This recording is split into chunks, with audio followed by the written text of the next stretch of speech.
Aujourd'hui, je suis vraiment contente du sujet qu'on aborde dans le balado Le vrai du faux. Les effets néfastes des écrans chez nos enfants et chez nos ados. Ça fait beaucoup jaser depuis les dernières semaines, depuis les dernières années, entre autres avec cette loi qui vient de passer comme quoi les cellulaires seront interdits dans les écoles secondaires. C'est pas l'objectif de ce balado, mais en même temps, j'ai fait un post sur le sujet, 2 millions de vues, plus de 10 000 commentaires. Donc, les écrans font jaser. Il y en a qui sont pour, il y en a qui sont contre, mais l'objectif du balado, c'est de comprendre quels sont les effets néfastes. Pourquoi c'est néfaste pour le développement du cerveau chez les enfants? Pourquoi ça crée de l'agressivité? Pourquoi on devrait diminuer l'utilisation des écrans? J'ai fait appel à Caroline Campeau, qui est spécialiste en la matière, qui a probablement toutes les réponses à nos questions. Et comme parent, moi, j'ai 2 jeunes enfants, 12 ans, 10 ans, et je vous mentirais de vous dire qu'il n'y a pas d'écran à la maison, que je n'ai pas de conflit à gérer parce que je veux limiter le temps, mes enfants ne sont pas contents. Qu'est-ce qu'on doit faire? Alors, ce sera une panoplie de bons conseils pour vous, chers parents, puis une belle prise de conscience aussi. Et je suis très, très heureuse de cette collaboration avec Pause. Pause qui est une initiative, en fait, qui invite les jeunes et les adultes à trouver un équilibre dans l'utilisation des écrans. Si vous me suivez sur les réseaux sociaux, depuis plusieurs années, je collabore à un événement Pause ton écran qui a lieu encore une fois cette année le 25 mai prochain, donc dans les prochains jours, où on fait tout simplement une pause pendant 24 heures en famille. C'est une activité et une initiative fort agréable, puis je vais vous dire pourquoi. Il n'y a rien de moralisateur là-dedans. L'objectif, je pense, c'est de prendre conscience de l'utilisation qui souvent est trop grande des écrans dans nos vies. Tu sais, souvent, on se lève le matin et moi, c'est le premier réflexe, je regarde mon téléphone, je regarde les nouvelles, je regarde mes courriels.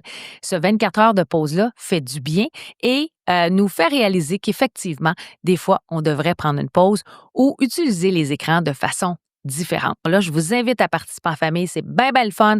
Même les enfants, au début, sont un peu réticents, mais je vous le dis, à la fin de la journée, tout le monde est super content. Puis il y a une belle prise de conscience qui se fait. Une prise de conscience, on va en avoir toute une dans les prochaines secondes parce que vous allez voir, oui, c'est néfaste, les écrans, mais le pourquoi, les raisons, les réponses, dès maintenant.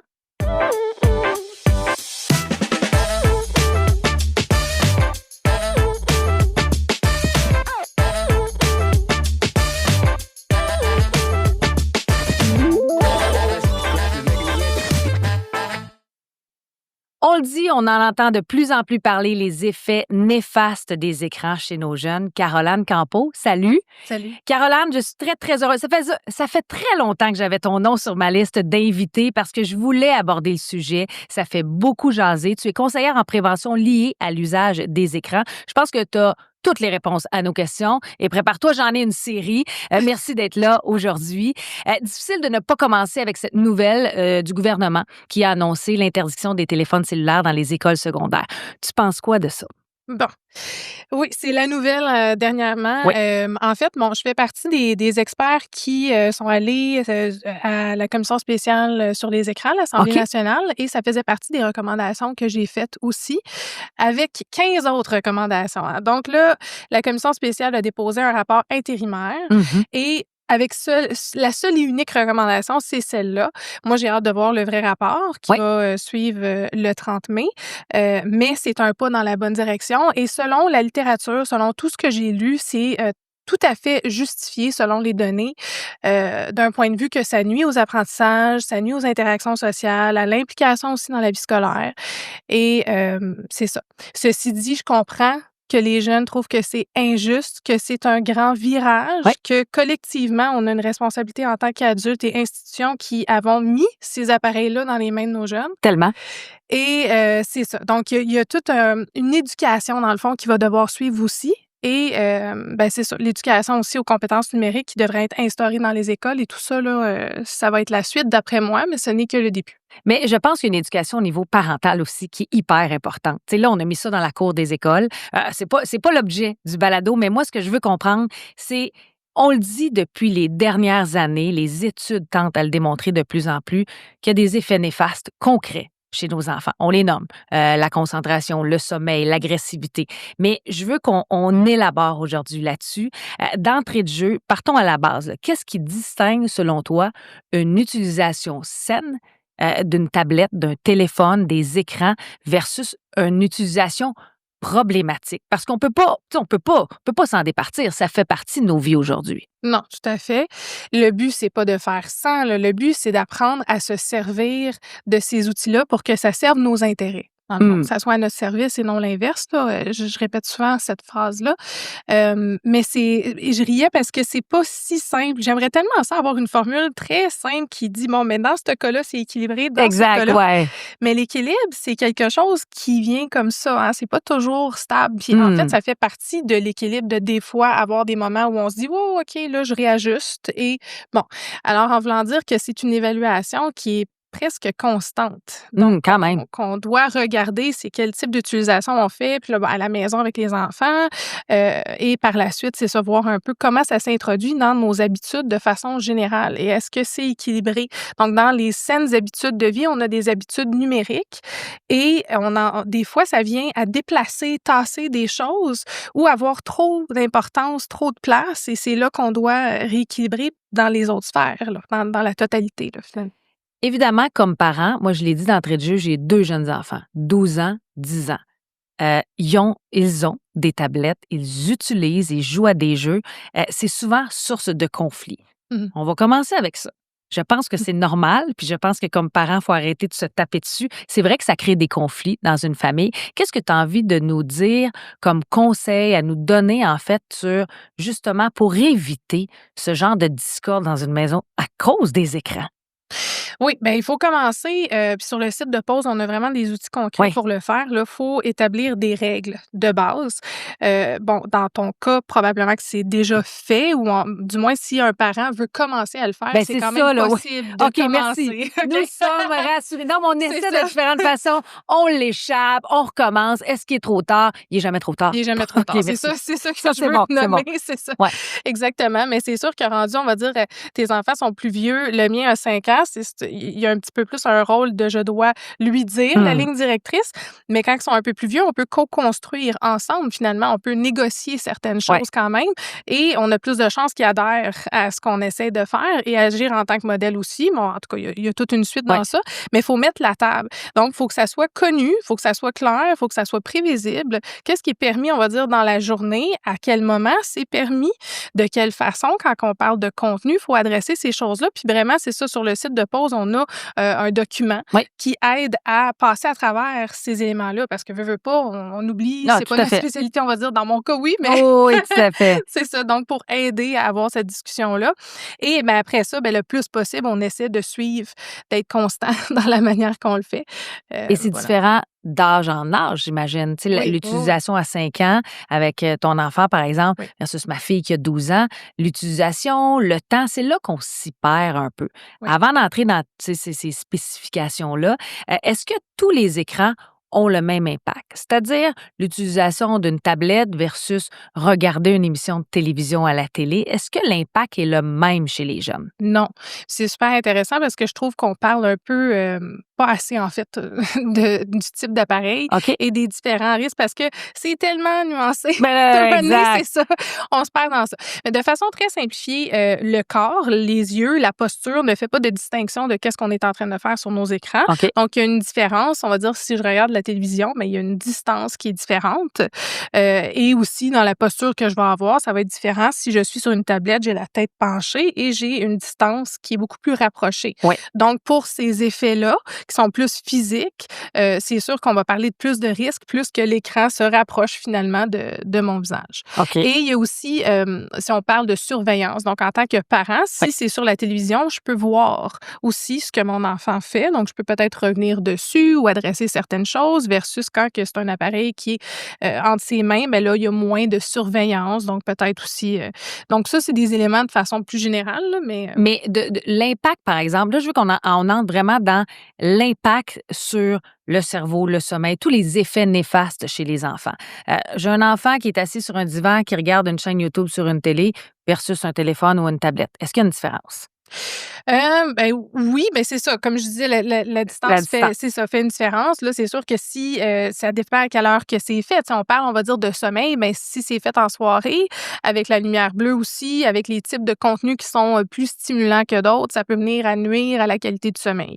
Si c'est fait dans la chambre aussi, hein, des fois, il y a Ah ouais, certaines hein? recommandations qui vont recommander de pas avoir d'écran dans la chambre à coucher pour que ça soit vraiment un endroit propice à une meilleure qualité de sommeil, encore une fois. Donc c'est là qu'il y a ces distinctions-là, à tenir compte. À faire. Ben, justement, là, c'est des exemples que tu nous donnes, mais comme parents, on n'a pas le réflexe de penser nécessairement à ça. C'est sûr que le soir, on se dit, bon, c'est comme la caféine, on n'en consomme pas le soir, mais je veux dire, les écrans, donc, c'est à proscrire le soir. Au moins 1 heure avant de se coucher. Ça, c'est une des recommandations vraiment qui ressort de la littérature, là. Même en 2018, c'est dans les premières qu'on avait, identifiées. OK. Donc ouais, 1 heure avant de se coucher pour favoriser vraiment l'endormissement, un meilleur état qui favorise une meilleure qualité de sommeil, oui. Et éviter la chambre à coucher aussi. Oui. On parle de quel âge? Tu sais, si ma fille, moi, a 12 ans, pas encore adolescente, mais pas loin, est-ce qu'on empêche aussi nos jeunes de ces âges-là à ne pas consommer des écrans dans leur chambre aux 1 heure? Tu sais, c'est là qu'on est un peu mélangé.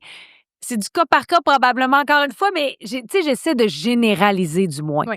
Bien, c'est ça. La recommandation générale, comme je disais, de 1 heure avant de se coucher, c'est pour tout le monde, en Ah fait, oui, hein. même Même les en tant adultes. qu'adulte, là, OK. de façon générale, les études démontrent que ça l'affecte la qualité du sommeil. Donc, si j'ai des problèmes à ce niveau-là, si j'en ai pas, peut-être que je me pose pas la Je comprends. question. Mais si j'en ai, bien, peut-être de tenir compte de quel type d'utilisation je fais.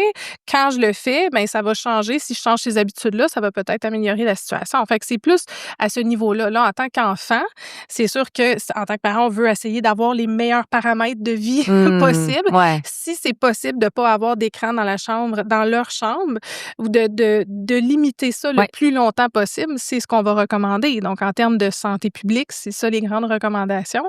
Là, après ça, est-ce qu'il y a des enjeux qui feraient en sorte, plusieurs enfants, ils veulent écouter des contenus, ils veulent avoir des bon, c'est Rendu là, c'est du cas par cas exactement, selon c'est la ça, circonstance. c'est ça. Je veux qu'on parle le matin. Le matin, j'ai déjà lu, on m'a déjà dit que premièrement, plus de 30 minutes chez un enfant en bas de 10 ans ou 12 ans, je pense, là, tu me diras, je veux pas me tromper, mais après une demi-heure, le lobe frontal, tu sais, ça dépasse le lobe frontal, c'est-à-dire que ton enfant a moins de concentration, est moins attentif, moins capable de prendre des décisions. Tu me réponds quoi à ça? J'en ai vu des études passées qui parlent, dans le fond, de l'utilisation, c'est ça, qui est faite en matinée avant l'école, L'école, ouais. serait pas la meilleure chose à faire. Donc là, mais là, encore une fois, je sais que dans la réalité de tous les jours, c'est pas nécessairement ce qui est le plus facile. Et si on revient, on va dire, aux recommandations de temps Ouais. d'écran, OK? On va juste parler de ça. Oui. Donc, on a des recommandations très claires de la Société canadienne de pédiatrie. Donc, si on a moins de 2 ans, donc avant l'âge de 2 ans, 0 écran. Après ça, 2 à 6 ans, donc avant Ouais. l'âge de 6 ans, 1 heure maximum dans la journée. Ça peut être le soir, ça peut être coupé en petites parties. En fait, idéalement, ça peut être des petits morceaux là, à certains moments clés. Et si on parle de temps de loisir, hein, donc de vraiment Ouais. bon. Et après ça, ben, 6 ans et plus, on va parler d'un 2 heures.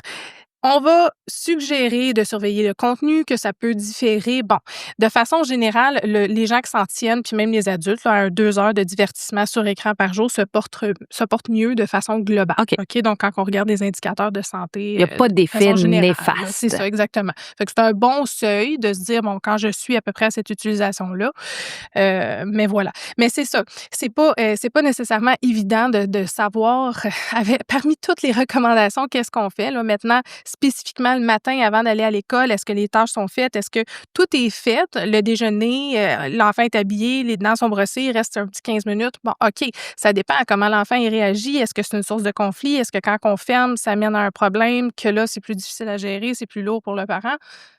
Encore une fois, Ça dépend c'est de ça, l'enfant. c'est ça. Est-ce qu'il y a des types de contenus que tu déconseilles fortement? Évidemment, il y a des vidéos sur YouTube. Il y en a qui déballent des cadeaux, les enfants regardent ça, c'est légèrement aliénant, mais il reste que il y a des jeux aussi qui sont très, très addicts. Je ne veux pas les nommer, mais je vais les nommer quand même, puis il y a des parents qui vont se reconnaître. Les Roblox, les Minecraft de ce monde et tout. Moi, pour moi, c'est comme une addiction. C'est quand mon gars joue, puis je lui demande d'arrêter, c'est sans fin. Tu sais, nous, à l'époque, on avait des petits jeux vidéo, mais il y avait une fin de vie à un moment donné où Oui. tu arrêtais. Ça, c'est sans fin. On dirait que c'est conçu pour. En fait, je pense que c'est conçu pour que ce soit sans fin et qu'on en devienne addict. Tu réponds quoi à ces enfants-là ou aux parents qui ont des enfants qui jouent à ça? sans arrêt, puis ça amène l'agressivité, ça amène plein d'affaires négatives, je trouve. Oui. Bon, là, encore une fois, c'est parce que c'est pas juste les jeux vidéo. Les jeux vidéo font partie de différentes activités en ligne, comme les réseaux sociaux Ouais. aussi, là, qui utilisent des caractéristiques de conception qui favorisent l'engagement, qui captent l'attention et qui aussi peuvent faire en sorte qu'on développe une dépendance. Donc, c'est vraiment, quand on dit c'est addictif, là, ou en tout cas, ce l'est d'un point de vue vraiment clinique, dans la façon que ça vient jouer sur la dopamine, Ouais. ça fait en sorte que la personne a envie d'y retourner. Puis ça utilise des techniques du même genre. Par exemple, on peut penser aux jeux d'hasard et d'argent, là, Ouais. de récompenses variables. Des fois, on va se faire donner quelque chose, on va l'ouvrir. Ah, il y a quelque chose d'intéressant. Ou Ouais. sinon, une notification. Des fois, c'est quelque chose d'intéressant. Des fois, c'est rien du tout. Donc, ça, ici, ça vient jouer sur le j'ai envie d'y retourner, voir qu'est-ce que va me réserver le prochain défilement, la prochaine notification, la prochaine. Bon, fait que ça joue sur la personne. Et ça brime l'autocontrôle d'une certaine façon, là. Ça fait que c'est plus difficile de mettre ça de côté parce que ça joue dans la Complètement. façon donc c'est ça.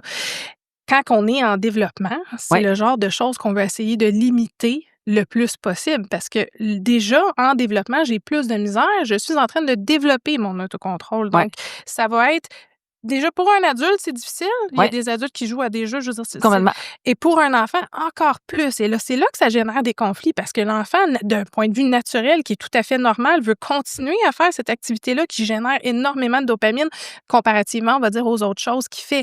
Aller faire ses petits Legos, c'est pas la même affaire. Aller faire un Super Mario Bros dans le temps où on avait, c'est ça, un game over, c'est pas le même type d'engagement, de couleur, de tout. Toute la conception est pas faite de la même façon. La rapidité aussi, tout va vite, là. C'est ça, c'est ça. Donc, c'est sûr que d'un point de vue le plus simple possible, c'est qu'on limite le plus possible. Mais des fois, il y a certaines études qui vont démontrer, on va dire, si on joue avec l'enfant. Donc, on va choisir un jeu qui a pas nécessairement toutes les caractéristiques, mais encore, faut bien comprendre comment ça fonctionne pour être Exact. capable de faire ce type de choix-là. Puis après ça, ben jouer ensemble, où on revient sur certaines choses, où il y a une limite de temps qui est déjà préétablie. C'est tous des paramètres, encore une fois, qui font en sorte de limiter les risques, mais ça devient très compliqué. Beaucoup Compliqué, plus tout à compliqué fait. que de simplement limiter, interdire pendant un certain temps. Tu as quand même prononcé le mot dépendance. Ça fait peur, je trouve, pour des jeunes à leur âge qui ont une dépendance au même titre qu'on aurait une dépendance avec l'alcool ou la cigarette ou les drogues. C'est un peu ça qu'on dit dans ce Oui, type oui, de jeu-là. Mais il y a quelque chose oui. d'alarmant là-dedans un peu. Puis je pense que c'est pour ça que les études tentent de démontrer de plus en plus. Ben c'est ça, exactement. C'est parce que c'est pas un environnement, c'est ça, comment dire? Je dis souvent, c'est pas une question de volonté seulement, là, quand on dit: «Ferme ton écran, va faire autre chose». C'est dur pour un adulte, c'est encore plus dur pour un jeune, puis il y a des raisons qui font en sorte que c'est difficile. Puis les réseaux sociaux aussi, là, utilisent ces mêmes techniques-là. Donc, dans un environnement, tu sais, on en revient un peu, on va dire, à l'interdiction. Ça me fait penser à ça, là, des cellulaires, puis le outrage un peu, Ouais. là, je pense pas que c'est pour utiliser leur GPS. Je pense que Non. c'est pour utiliser les réseaux sociaux. Et pourquoi? Mais les réseaux sociaux sont faits de manière à faire en sorte que la personne, ça va venir le chercher. Il veut retourner vers ça. Donc, encore une fois, les jeunes sont en développement, donc ils naviguent dans un environnement qui, par défaut, favorise le développement d'une dépendance. Donc, c'est ça la réalité aussi. Mais comment on peut expliquer ça à des jeunes? Nous, on peut le comprendre comme adultes, mais expliquer à un jeune de dire ce que tu fais, ton agressivité que tu as, c'est dû à ton jeu, parce qu'il y a une dépendance qui se crée, parce que c'est sans fin. Ça reste difficile, je trouve, à leur expliquer comme tel pour leur faire comprendre. Ce l'est, mais c'est quand c'est dans en tout cas, là, c'est vraiment anecdote Oui, personnelle oui, parce que oui, je suis tout quand à même fait. pas psychoéducatrice sur comment tout faire, c'est ça. Mais moi, dans mon expérience, c'est d'aborder les saines habitudes de vie, dans la manière qu'on mange, dans la manière qu'on vit, mais les habitudes numériques et les écrans, c'est quelque chose à limiter aussi, pareil comme la crème glacée puis la poutine. Tout Tu à sais, fait. fait Question que ça d'équilibre, là. devient c'est ça exactement, une discussion comme plus large qu'on a, par rapport à ça. Mais en même temps, le mien, c'est ça, a 5 ans, il navigue pas sur les réseaux sociaux. Donc il vit pas nécessairement ce besoin-là. Ouais. Donc c'est un petit peu plus facile à gérer de cette façon-là, mais c'est la raison pour laquelle on a autant de discussions sur l'âge. C'est ce que j'allais te demander, l'âge des réseaux sociaux. Les Snapchat, par exemple. À quel âge on devrait. Tu sais, quel est l'âge idéal pour amener les enfants sur Snapchat? Entre autres, là, je parle de Snapchat, mais c'est tous réseaux sociaux, là?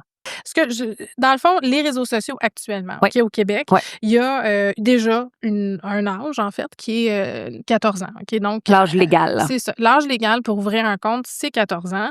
C'est l'âge à laquelle on peut consentir à la collecte de données. Donc, OK. c'est pour ça parce qu'il y a une collecte de données qui est faite, parce que ces applications-là veulent savoir qui utilise l'application pour mieux, sur mesure, faire en sorte que cette personne-là y passe plus de temps, OK? Mhm. Pour consentir à ça, je dois être rendue à un âge assez mature pour me dire: «OK, j'accepte qu'on utilise, qu'on exploite mes données de cette façon-là», OK? Donc quand on y pense de ce point de vue-là, je Ouais. trouve qu'on se dit: «OK, attends une Ouf. minute, là». Ah oui, il y a Il y a beaucoup quelque chose, d'informations qui là. passent, tout à fait. C'est ça, exactement. Il y a quelque chose derrière ça. Les experts, là, si on pense, on va dire aux médecins-chefs aux États-Unis, à d'autres experts en Europe, vont dire 15-16 ans, donc de retarder encore une fois le plus possible. Si on pense même aux facteurs de risque en termes de consommation de substances, je vais faire un parallèle, Oui. là, mais on va se dire 15 ans et plus. En bas de 15 ans, beaucoup plus risqué parce que le cerveau est en développement, donc plus de risques que ça mène au développement d'une dépendance, encore une fois. Donc, c'est des chiffres qui, je trouve, qui se ressemblent un peu, Oh oui. 14, 15, 16 ans. Là, est-ce que, tu sais, l'âge idéal dans tout ça, moi, je me sens pas apte, disons, Je à le comprends. dire en ce moment, Puis je pense que ça mais dépend c'est aussi de ça. la maturité de ton enfant Oui, puis de exactement, l'utilisation qu'il en exactement. fait.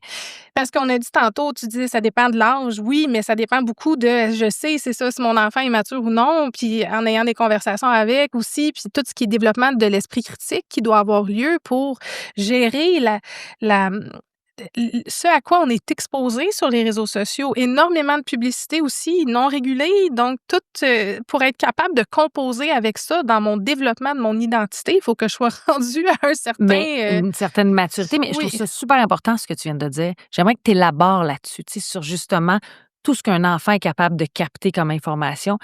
Quels sont les effets néfastes à ce niveau-là? Mais on va penser à c'est ce que je disais dans le fond, la création, le développement de l'identité Oui. et comment, à travers, on va dire, la comparaison sociale. Tu sais, Oui. c'est beaucoup ça qui est mentionné, spécifiquement, on va dire, aux réseaux sociaux. Oui. Mais quand même, on va dire, les jeux vidéo, on est en équipe avec d'autres personnes, beaucoup de le statut du joueur et tout ça. Fait qu'il doit y avoir un certain parallèle par rapport à ça. Mais c'est ça, c'est des standards d'idéaux et souvent, en plus, qui sont pas nécessairement, disons, dans notre environnement local. C'est quelque chose là qui est on voit des standards soit de beauté ou de vie qu'on juge des fois, être atteignables quand en réalité on n'a pas de contexte, on ne Non. sait pas trop comment ça s'est passé. Donc c'est comme sorti un peu de ça. On voit une petite parcelle d'informations, puis là on se sent mal parce que nous on n'atteint pas ça. Puis on peut penser ça c'est l'enfant qui développe son identité, son image corporelle, sa vision de lui, son authenticité aussi, tu sais, je veux dire, Complètement. être lui-même à travers tout ça. Puis là, un parallèle que je trouve qui est pertinent pour que les parents voient, c'est que moi, en tant que mère, je suis aussi exposée à toutes les mères et à tous les parents qui font plein de différentes choses et qui me disent plein de choses et qui me font sentir: «Est-ce que j'en fais assez?» Exact. C'est la même Ah oui, la chose, là. pression. Complètement. C'est Mais la oui, même chose. c'est la même chose, c'est vrai. Donc en tant que parent, c'est difficile à vivre, on le Imagine sait. les Donc enfants. c'est ça, exactement. Donc, il faut vraiment, vraiment faire attention. Je veux qu'on parle du développement social. À quel point les écrans influencent le développement social? Évidemment, le cellulaire dans les écoles en fait partie. Je pense qu'on a perdu ce côté-là humain à humain. Oui, oui, puis ça me fait penser parce que dernièrement, puis là, j'espère que je vais le dire correctement, là, mais j'ai vu sur Instagram, Ouais. je sais pas si c'est un organisme ou un regroupement de personnes qui s'appelle le Get Together Club OK. et le but est puis c'est québécois, là, c'est OK. montréalais, je pense. Le but, c'est de se rassembler ensemble et de faire des événements sociaux qui ramènent un peu cette expérience-là de face à face. Parce que veux pas, avec la pandémie, je pense que ça l'a beaucoup, ça a créé aussi cette fatigue-là, Ouais. du fait que, OK, c'est que là, on en a beaucoup d'écrans. Là, on fait tout finalement à travers nos écrans et que finalement, quand on a pu mettre ça de côté, je pense qu'il y a un désir de plus en plus, même en tant qu'adulte, Oui, là, complètement. de socialiser. Mais c'est ça, pour si on revient aux jeunes, Ouais. puis encore une fois, puis je refais le parallèle avec les écoles parce que c'est quand même ça aussi, c'est le besoin de pratiquer des interactions sociales. Et même moi, quand je fasse des fois un nouvel environnement, des nouvelles personnes, c'est facile de sortir son cellulaire et de se réfugier. Ah ben oui, OK? comme C'est ça. facile, c'est ça. Complètement. Tellement. Donc, en tant qu'adulte, je dois faire l'effort. Mais en développement, jeune, j'ai peut-être pas envie, j'ai peut-être pas le réflexe. J'ai besoin de cette pratique-là, par contre, parce que ça va m'affecter dans tous les domaines de ma vie par la suite. Toutes les choses vont pas se faire derrière un écran Ça, je toujours. pense qu'on n'a pas Puis encore assez une grande prise de conscience. Je trouve que c'est probablement un des aspects les plus importants dans l'utilisation qu'on en fait. Mais il y en a qui vont répondre à ça, ben oui, mais moi, j'ai un contact social avec, en parlant, en envoyant des voice. C'est pas la même chose. c'est pas la C'est même pas la même chose. Il y a chose. quelque chose qui est perdu du fait, c'est ça, d'échanger avec des gens, de voir le pouls, de reconnaître des signes dans la façon que la personne dit les choses. Je trouve que, bon, les audios, on revient vers, là, Tranquillement. mais Ouais. en même temps, c'est très one-sided, hein. Oui. C'est un côté, non, dans le fond, on entend quelque chose, on le reçoit. Après ça, on revient sur ça, mais on n'a pas l'échange en temps réel aussi. Et c'est comment dire? D'une certaine façon, c'est insécurisant d'avoir cet échange-là parce qu'on ne sait pas qu'est-ce qui va se passer. C'est Mmh. l'imprévisible. Mais j'ai besoin aussi d'être exposée à ces situations-là, de comment avoir une conversation, puis comment faire avec peut-être, oups, une réaction que je voulais pas, je m'attendais pas. Sur le moment, comment je rends ça? Ça me prend de la pratique. Puis, je veux dire, c'est ça. Les enfants, ça leur en prend. Ça leur en prend, mais les adultes aussi. Puis Oui. j'ai envie d'aborder en plein milieu là, du balado, je l'ai dit d'entrée de jeu, moi, ça fait plusieurs années que je collabore avec l'événement 24 heures pose ton écran. J'aime dire que ce n'est pas moralisateur. Au contraire, je trouve que c'est une prise de conscience. J'explique aux gens qui ne le savent pas, qui ne connaissent pas l'événement, c'est vraiment de t'inscrire en famille où tu fais une pause de tes écrans pendant 24 heures. L'année dernière, ça a été plus difficile de convaincre mes enfants parce qu'ils sont un peu plus vieux. Pour eux, c'est leur façon de communiquer. Mais quand la journée se termine, ils sont fiers d'eux. Je trouve ça d'une tristesse quand on réalise qu'après ce 24 heures-là, on a passé donc une magnifique journée. Oui. Tu sais, c'est très révélateur, mais je trouve ça triste. À la limite, tu dis, OK, c'est une journée, mais nous, après l'effet 24 heures, ça perdure Oui. dans le temps. Bon, on revient vite à nos bonnes habitudes. Mais comment tu as envie de me parler de cet événement-là? Mais je trouve que c'est ça, ben, comment que tu l'apportes, ça ramène on reprend le contrôle de notre attention, Oui. de nos intentions, Oui. qu'est-ce qu'on veut faire? Parce que puis c'est à ça que ça sert, ça brise les automatismes. Exact, OK? c'est ça. Les appareils nous ont envahis. Puis il y a plein de bons côtés de ça, mais c'est devenu notre seconde nature. On le fait sans même penser: «Est-ce que j'ai envie de faire ça? Est-ce que ça sert un objectif? Est-ce que je le fais juste parce que c'est là? Est-ce que ça sollicite mon attention, puis ça me distrait même de quelque chose d'autre que j'aurais envie Mmh. de faire?»